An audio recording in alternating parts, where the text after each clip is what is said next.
French President Emmanuel Macron's groundbreaking vow to return colonial-era artifacts to Africa may face its first test next week when he holds talks in Paris with his Beninese counterpart, Patrice Talon. At issue are treasures from the former kingdom of Dahomey, which ended up in French museums and private collections. Now, if the Macron government makes good on its promises, experts say it might prove a tipping point for other European countries facing similar restitution demands.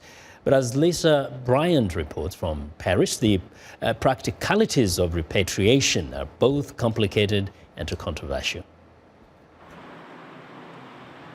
Over the years, the Quai Branly Museum in Paris has featured exhibits like this one, illustrating historic injustices through art, such as racism in the United States.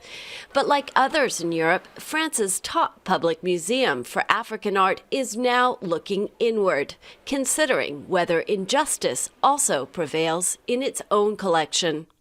In Ouagadougou last November, French President Emmanuel Macron said Africa's cultural heritage could no longer remain in European museums and private collections. Over the next 5 years, he said, artifacts in France must be temporarily or permanently returned to Africa, a vow that has sparked debate.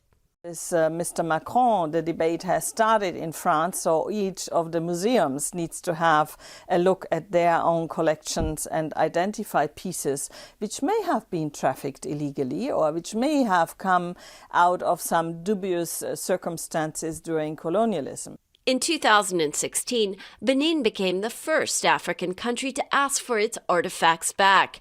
Several thousand pieces taken from the former kingdom of Dahomey by French soldiers and missionaries. Many ended up at Quai Branly.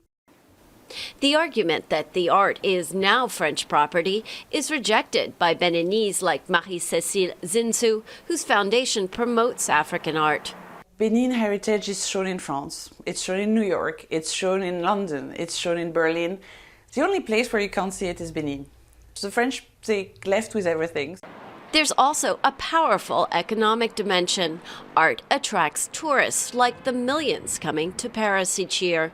If you want tourists to come to your country, you need to have a cultural legacy.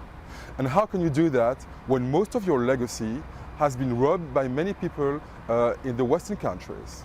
But restitution questions are unsettling some people. Critics argue African art is now universal patrimony, and many African countries don't have the facilities to house old and fragile artifacts. Others believe these issues can be resolved. A group of Paris galleries, for example, built a small museum in Benin, donating art from their own collections. Is it a national treasure for France, or is it a national treasure for Africa? Both.